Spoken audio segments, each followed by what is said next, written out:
So speaking of culinary expressions, so what's your culinary style? Yeah, I like to describe my cooking as in three words as evolving, modern, Indian. Okay.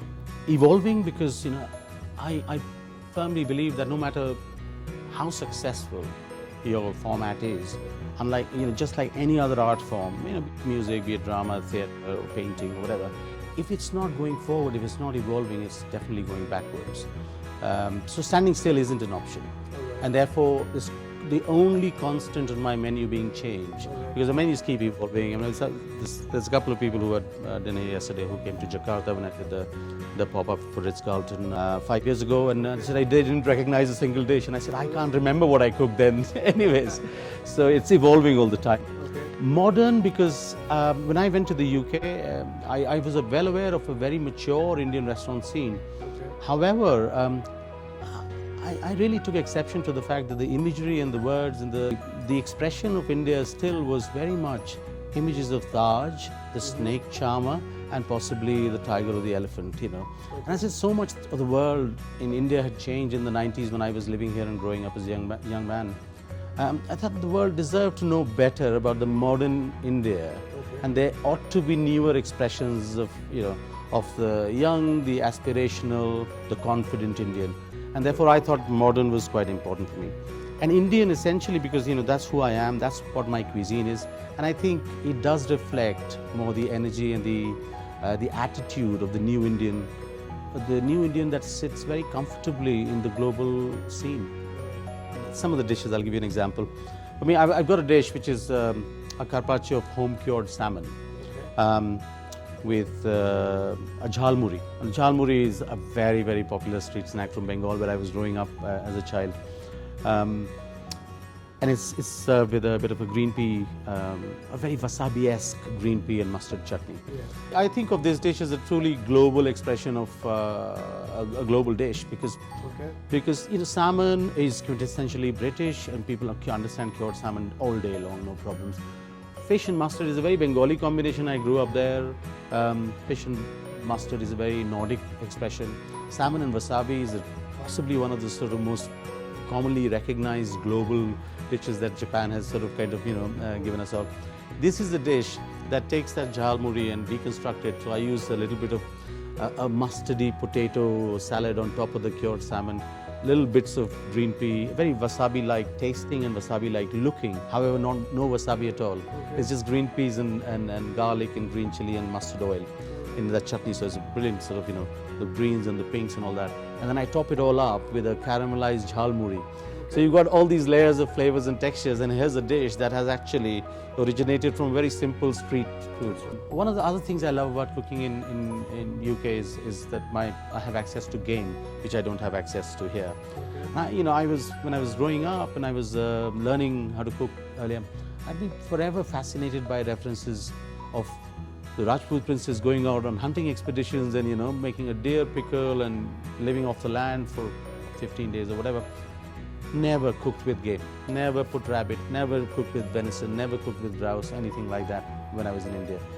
And I thought, this is a wonderful opportunity in Britain to be able to connect the past with the future and somehow preserve an aspect of Indian cuisine which would otherwise get lost in a few years' time. So I like to document all that through the books and somehow. So there's a dish I'm doing here, which I'm doing with duck. I'm not doing it with pigeon, I do it with pigeon. And it's a deconstructed form of that. So it's a tandoori spiced duck breast, a little bit of a confit of duck leg, which has been minced and put into a spring roll. Pumpkin chutney, my mother's recipe, and a masala peanut. All that comes together. So that's a new kind of dish. So yeah, it's those kind of dishes. One of the other dishes I have here is a deconstructed version of very traditional Rajasthani makai ka sweta, a deconstructed lamb and corn curry. I'm using the finest lamb loin that Anupam could get for me. Yes. I'm going to cook it in tandoor, really pink and medium, and I'm serving it with a deconstructed sauce, the corn sauce which goes on the base, and some pickled vegetables and so on and so forth. I tried it for lunch the other day. Oh yeah. My dish of the week. All right, okay, great stuff. Great. Let's talk about the Michelin stars. Yes. Yes. What's your perspective on Michelin stars? I think Michelin stars really give people a very good basis in terms of what to expect from a place. Okay. So, and it does exactly what it says on the tin, on the guide. It gives you a recommendation of, where all you could expect what. And that's that. That's where it ends. Or I do not use or think of Michelin as the only benchmark for judging quality or innovation or creativity or experimentation for restaurants. Okay. Because for me, I think restaurants that are commercially successful allow a much better opportunity for innovation and creativity than those that are not commercially viable. So for me, it's really important that all that innovation and creativity and everything that you're doing actually results in a viable business proposition. And that's the path that you chose Correct, for each of your restaurants. For each of our restaurants, I'm sort of unashamedly commercial about the fact that I serve about 100,000 people at Cinnamon Club a year, and very often they would spend in excess of 115, 120 pound a head for dinner, a lot more than they would spend at most Michelin-starred restaurants. So my mantra has been, if it's commercially successful, it'll allow us enough bandwidth to be experimental and innovative and creative. However, anything which isn't, somehow will come to an end one point And also, in I time. think it adds to the longevity because, as Correct. you demonstrated with the Cinnamon Club, the 15 Correct. years, a decade and Correct, 15 years is a life and a bit, Absolutely. Yeah, and it's not. Three lifetimes for a standard restaurant. For a standard restaurant. And a lot of that is, of course, it's based on a very solid foundation of commerciality, but a lot of it is the innovation and creativity and that ethos of constant change. The fact is that the very important thing for me when I'm looking at the menu is I'm not looking at changing the dishes that don't sell. Very often I take the dish off that sells the most, I take it off the menu, because that then encourages my diners to try something new. Because otherwise what happens is if you have a menu that's too popular and it's been dishes that are too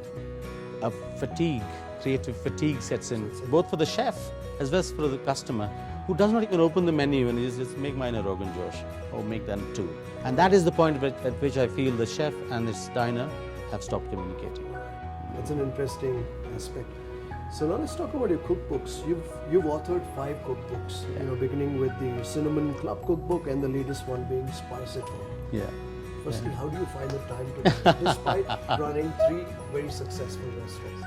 You see, I think a lot of this is possible largely because of my sort of system of changing menus that often. So our lunch menus would change every 2 weeks now. Our dinner menus change every month now, but I've run my restaurants for 5 or 6 years with changing the menu every night almost.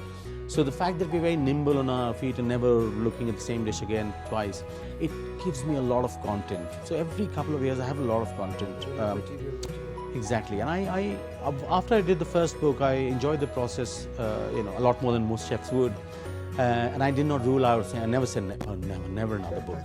So I said, oh no, this is good. It was good. Yeah, I have a good publisher too, and that helps. Yes. And then the important thing was that I find it as a very useful log of what I might have been thinking then. So every couple of years, when a book comes out, and in a few years later, I'll look back and think, oh, really? Was that what I was thinking? And how do these cookbooks fit in with beyond the content and all the material that you have? So how do they fit in with what you do with the restaurant? Is there a message in it for your fans, for your diners? How does that work? Pardon me for saying this, but every restaurant chef, if you're a good chef, you've got to have a book to your name. Is that? I think you will find that it eventually happens like that. Alright. Although if you ever start off with the restaurant thinking, I must have a book, is the wrong way of looking at it. It doesn't. It's a bit like saying, why do you want to be a chef? And I want to be a chef because I want to be on television. It's the wrong way of looking at it. If you want to be on television, go and learn acting, go and do something else. If you want to be a chef because you enjoy or you love being a chef first. If you have something good to say, somebody might be interested in publishing or reading or having you on television.